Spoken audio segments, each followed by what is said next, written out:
በሰባተኛው ጠቅላላ ምርጫ በምርጫ ቦርድ የተመዘገቡ ተፎካካሪ ፖለቲካ ፓርቲዎች የምርጫ ምልክታቸውን ዛሬ አስተዋውቀዋል። 48ቱ የፖለቲካ ፓርቲዎች ምልክታቸውን ለቦርዱ ባሳወቁበት ቅደም ተከተል መሰረት ቦርዱ በዛሬው ዕለት ይፋ አድርጓል። የምርጫ ምልክታቸውን ይፋ ከማድረግ ባለፈ የፖለቲካ ፓርቲዎቹ ለሰባተኛው ጠቅላላ ምርጫ በተዘጋጀው የምርጫ ስነ ምግባር ደንብ ሰነድ ላይ ፊርማቸውን አኑረዋል። በመድረኩ የተገኙት የብሔራዊ ምርጫ ቦርድ ሰብሳቢ ሜላትወርቅ ኃይሉ የምርጫ ስነ ስርዓት ደንብን አክብሮ መንቀሳቀስ የሰለጠነ የምርጫ ስርዓት መገለጫ መሆኑን ገልጸዋል። የፖለቲካ ፓርቲዎቹ አማራጭ ሀሳቦቻቸውን በማቅረብ መራጩ ሕዝብ በእውቀት ላይ የተመሰረተ ምርጫ እንዲያደርግ ጥረት ማድረግ ይኖርባቸዋልም ብለዋል። የሰለጠነ የምርጫ ስርዓት ለማድረግ ስርዓትና ደንብ ያስፈልገናል።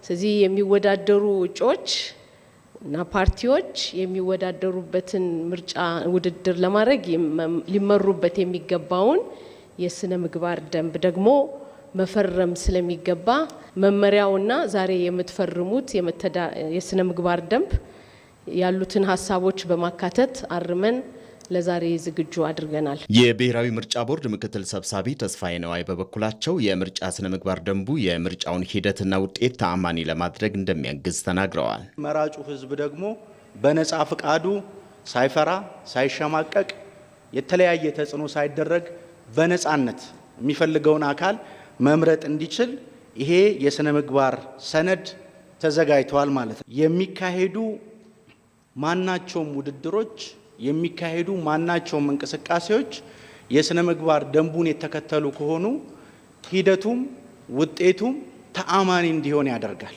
ተፎካካሪ ፖለቲካ ፓርቲዎችና ባለድርሻ አካላትም ምርጫው በስኬት እንዲጠናቀቅ የምርጫ ስነ ምግባር ደንቡን በማክበር መንቀሳቀስ እንደሚገባ ተናግረዋል። ይህ የመራጮች ስነ ምግባርና ደንብ መዘጋጀቱ ለሁሉም ጠቃሚ ነው። ምርጫው አንደኛ ዲሞክራሲ ያደርጋል።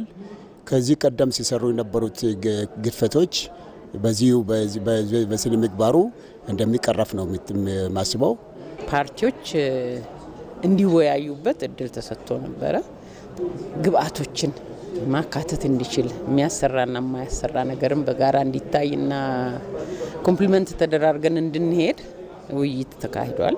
ወጣቶች በምርጫው ላይ በነቂስ እንዲሳተፉ፣ ወጣቶች ስለ ምርጫው የተሻለ ግንዛቤ እንዲኖራቸው፣ ምርጫ ማለት የነገን ኢትዮጵያ የመገንቢያ አንደኛውና ትልቁ ቁልፍ መሆኑን በማስተማር በማስረዳት ላይ እንገኛለን።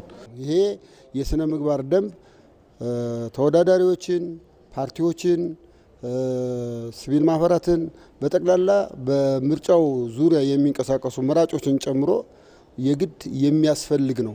በሰባተኛው ጠቅላላ ምርጫ በሚወዳደሩ የፖለቲካ ፓርቲዎችና እጩ ተወዳዳሪዎች ተፈጻሚ እንደሚሆን በተገለጸው የስነ ምግባር ደንብ የመፈረም ስነ ስርዓት ላይ ብልጽግና ፓርቲን ጨምሮ 48 የፖለቲካ ፓርቲዎች፣ የግል እጩ ተወዳዳሪዎችና ሌሎች ባለድርሻ አካላት ተሳትፈዋል።